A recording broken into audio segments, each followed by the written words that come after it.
घर का बंटवारा। अरे विनोद, तूने हलवाई को सारा सामान तो दे दिया है ना? अक्षय की शादी में कोई कमी नहीं रहनी चाहिए। आखिर सबसे छोटा भाई है तुम सबका। हाँ माँ, आप चिंता मत करो, मैं पूरा ध्यान रखूंगा। मंगल बेटा, तूने तो कहा था कि फूल का ऑर्डर दे दिया है, यहाँ तो फूल पहुँचे ही नहीं। अब क्या बहू की विदाई के बाद फूल आएंगे? माँ, मैंने अभी बात की है फूल वाले से, वो रास्ते में ही है। आप किशोर भैया से क्यों नहीं कहती कुछ करने को? किशोर पहले ही मेरे बताए काम कर रहा है। पास के सभी रिश्तेदारों और मोहल्ले वालों को कार्ड वही तो देकर आया था। रिसेप्शन के लिए हॉल भी उसी ने बुक किया था। टेंट कुर्सी वालों को भी तो वही देख रहा है। पर कई मोहल्ले वाले तो हमारे भरे पूरे परिवार से जलते भी हैं। उन्हें बुलाने की क्या जरूरत थी? बेटा, शादी ब्याह में तो बुलाना ही पड़ता है, नहीं तो लोग क्या कहेंगे। दादी दादी देखो ना, हलवाई अंकल हमें लड्डू नहीं दे रहे, आप इनको डांटो ना। अरे चैन सुख दे देना बच्चों को लड्डू, क्यों तंग कर रहा है इन्हें? बीबी जी, मैं कहाँ मना कर रहा हूँ, लेकिन लड्डू बनते ही ये बच्चे उठा उठा कर खा लेते हैं। अरे मैं तो इन्हें थाल में रख के परोस भी नहीं पा रहा। भागो, अब कोल्ड ड्रिंक पीने चलते हैं। भागो भागो, अब कोल्ड ड्रिंक पीने चलते हैं। जैसे कि आप देख रहे हैं, आज इस घर के सबसे छोटे बेटे अक्षय की शादी है। घर में बहुत चहल पहल है। कुलभूषण की बीवी कमला को फुर्सत ही नहीं है कामों से, लेकिन कुलभूषण और घर के बाकी लोग कहाँ हैं? आइए देखते हैं। अजी, आप यहाँ आराम से बैठकर गाने सुन रहे हो और घर में अभी तक इतने काम बचे हैं करने को। अरे भाई, मेरे सबसे छोटे बेटे की शादी है, इसके बाद तो मैं अब चिंता मुक्त हो ही जाऊंगा। और फिर घर में तुम हो, बेटे बहुएं हैं, तुम लोगों के होते हुए मैं क्यों काम करूं? मैं तो शान से बेटे की शादी में जाऊंगा तैयार होकर। अरे ठीक है, अब आप आराम ही कीजिए। एक बार अभिषेक की बीवी आ जाए, फिर मैं भी आराम करूंगी और मेरी चारों बहुएं पूरे घर की जिम्मेदारियां संभाल लेगी। इतना कहकर कमला वापस अपने काम में लग जाती है। बेटा भी, तू अब तक तैयार नहीं हुआ? किससे बात कर रहा है फोन पर? तैयार कैसे हूँ? सैलून जाने से तो आपने मना किया है, क्योंकि मुझे हल्दी लग चुकी है। भाभीयों को देखो, सुबह से पार्लर में है। अक्षय की शादी हो जाती है और नंदिता बहू बनकर घर आ जाती है, लेकिन इस घर की खुशियों को मानो किसी की नजर लग गई थी। नंदिता के आने के बाद आए दिन घर की शांति भंग होती रहती। अपने माँ बाप की इकलौती बेटी को इतने बड़े परिवार की जिम्मेदारियां कहाँ संभालनी थी।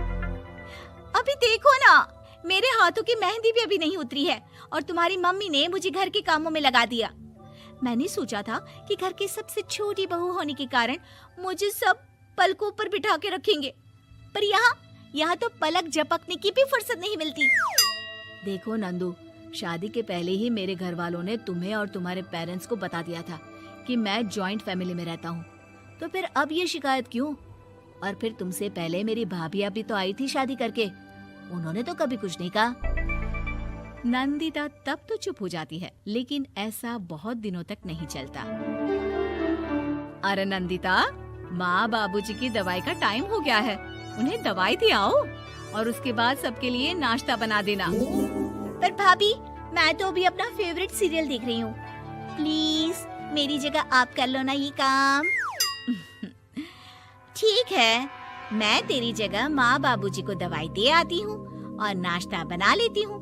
तू मेरी जगह पूरे घर की डस्टिंग करके 5 बच्चों को स्कूल के लिए तैयार करके भेज देना और दोपहर का खाना बनाने के बाद कपड़े धोकर सुखा देना। उसके बाद हम दोनों मिलकर बाजार जाकर सब्जी ले आएंगे, फिर डिनर की तैयारी कर लेंगे और उसके बाद बस भाभी, मैं माँ बाबूजी को दवाई देकर सबके लिए नाश्ता बना देती हूँ। ये भगवान, ये कहाँ लाकर फंसा दिया मुझे। मेरे घर में तो गिनती की 8 रोटियाँ और 2 सब्जी बनती थी और नाश्ता निपट जाता था, यहाँ तो रोटियों का ढेर और सब्जियाँ बड़े बड़े पतीलों में बनानी पड़ती है। नाश्ता बनते बनते लंच का टाइम हो जाता है और लंच बनते बनते डिनर का। अभी मुझ में तुम्हारे पूरे परिवार का नखरा उठाने की और ताकत नहीं बची। मैं ऐसे नहीं रह सकती। अरे तो क्या चाहती हो तुम? मुझे अलग रहना है बस। तो ठीक है, हम कल ही शिफ्ट हो जाएंगे किराए के घर में। इतना बड़ा घर होते हुए हम किराए पे क्यों रहेंगे? ना जी ना, घर में ही दीवार खड़ी करो अपने हिस्से के आगे। घर के साथ साथ घर की खुशियों में भी दीवार खींच जाती है। ऐसे ही कई महीने बीत जाते हैं और नंदिता माँ बन जाती है। बच्चे के आने से अभिषेक के कंधों पर खर्चों का बोझ आ पड़ता है। अभिषेक का बोझ कम करने के लिए नंदिता भी पार्ट टाइम जॉब कर लेती है, लेकिन इससे उसके सर पर नौकरी, घर और बच्चे की जिम्मेदारी बढ़ जाती है। नंदिता, ये क्या है?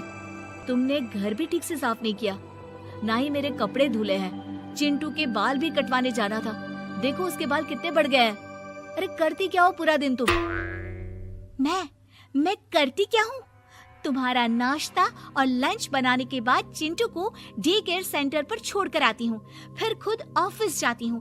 पूरा दिन काम करके आने के बाद बिना आराम किए बाजार से सब्जियाँ लेकर आती हूँ, घर आकर खाना बनाती हूँ, चिंटू को देखती हूँ और क्या करूँ मैं? तो किसने कहा था अपने सर पर इतने काम लेने को? मत जाओ ऑफिस।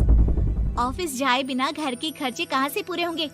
चिंटू की डे केयर का खर्च, उसके लिए बेबी फूड का खर्च, प्रेस वाले का खर्च, ये सब तुम्हारी सैलरी से होता नहीं है। अगर परिवार से अलग नहीं होती तो इतनी मुसीबतें नहीं उठानी पड़ती तुम्हें परिवार के साथ मिलकर काम करने में दिक्कत थी, लेकिन काम तो अब भी बहुत है तुम्हारे सर पर। चिंटू को भी डे केयर भेजने की जरूरत नहीं पड़ती। उसको गोद में खिलाने के लिए दादा दादी और घर के सभी बड़े होते। उसके साथ खेलने के लिए उसके भाई बहन भी होते। मेरे तीनों बड़े भाइयों के बच्चे भी बड़े हुए हैं, लेकिन बिना महंगा बेबी फूड खाए, क्योंकि मेरी माँ और भाभियाँ बहुत अच्छे से जानती है कि बच्चे को क्या खिलाना चाहिए। बिजली के बिल जैसे खर्चे भी सब मिलकर बांट लेते थे, लेकिन तुम्हें तो सबसे अलग रहने में ही मजा आता है, तो अब शिकायत क्यों करती हो? बस करो अभिषेक, बस करो। मैं मानती हूँ कि मैं गलत थी। मेरे एक गलत फैसले ने हमें बिल्कुल अकेला कर दिया है सबसे। एक घर में होते हुए भी हम बाकी परिवार से अजनबियों की तरह रह रहे हैं। अभिषेक और नंदिता की सारी बातें घर के बाकी लोगों को सुनाई दे रही थी। तभी कमला बोल पड़ती है। अरे नंदिता बहू, किसने कहा कि तुम अकेले हो? तुम्हारा इतना भरा पूरा परिवार है ना तुम्हारे साथ। हम तो बस ये चाहते थे कि तुम अपनी गलती समझ जाओ।